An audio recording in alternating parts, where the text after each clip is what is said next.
আমরা ত্রাণ দেবার অজুহাতে যাচ্ছি তা না, আমরা লড়াই করতে যাচ্ছি।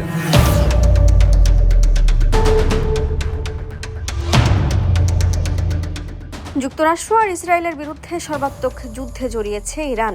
পুরো পৃথিবীর দৃষ্টি যখন পারস্য উপসাগরে, ঠিক সেই সময় গাজায় মনোনিবেশ করেছে বাংলাদেশ। উপত্যকায় ইসরায়েলি অবরোধ পুরোপুরি ভাঙার উদ্দেশ্য নিয়ে আবারও যাত্রা শুরু করেছে ফ্লোটিলা। সেই ফ্লোটিলায় দ্বিতীয়বারের মতো অংশ নিচ্ছে বাংলাদেশের পতাকাবাহী একটি জাহাজ।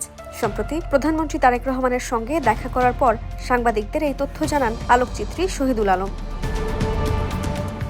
শুরুতে 29 মার্চ যাত্রা শুরুর কথা ছিল, তবে মধ্যপ্রাচ্যে যুদ্ধের জন্য পিছিয়ে দেওয়া হয়েছে পরিকল্পনা। শহীদুল আলম জানান, প্রাথমিকভাবে 12 এপ্রিল যাত্রা শুরুর তারিখ নির্ধারণ করা হয়েছে। সার্বিক পরিস্থিতি নিয়ে নাগরিক সমাজ যে বিষয়গুলো ভাবছে সেগুলো প্রধানমন্ত্রীকে অবহিত করা হয়েছে।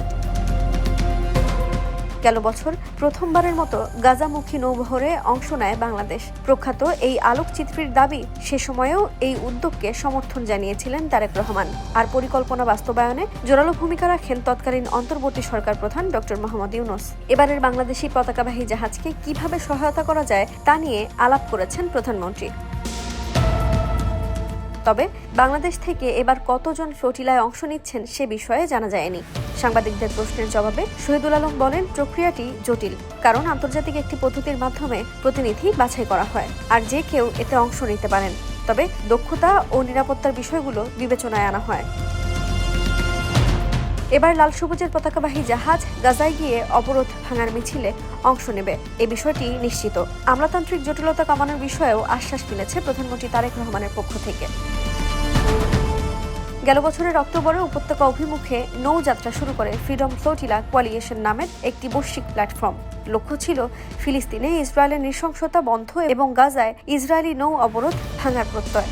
মোট 9টি নৌযানের এই বহরে বিভিন্ন দেশের রাজনীতিবিদ, সাংবাদিক, চিকিৎসক ও অধিকার কর্মী যোগ দিয়েছিলেন। সেই দলে ছিলেন আলোকচিত্রী শহীদুল আলমও। যদিও উপত্যকা অভিমুখে পৌঁছাতেই শহীদুল আলম সহ সকল অধিকার কর্মী ও নাবিককে আটক করে ইসরায়েলি নিরাপত্তা বাহিনী, পাঠানো হয় কারাগারে। পরবর্তীতে জর্ডান, মিশর ও তুরস্কের মাধ্যমে এই প্রখ্যাত আলোকচিত্রীকে মুক্ত করতে কূটনৈতিক তৎপরতা চালায় অন্তর্বর্তী সরকার। ফলস্বরূপ কারাবন্দী হয়ে দেশে ফিরে আবারও গাজাবাসীর অধিকারের পক্ষে লড়াইয়ে অংশ নিতে যাচ্ছেন শহীদুল আলম।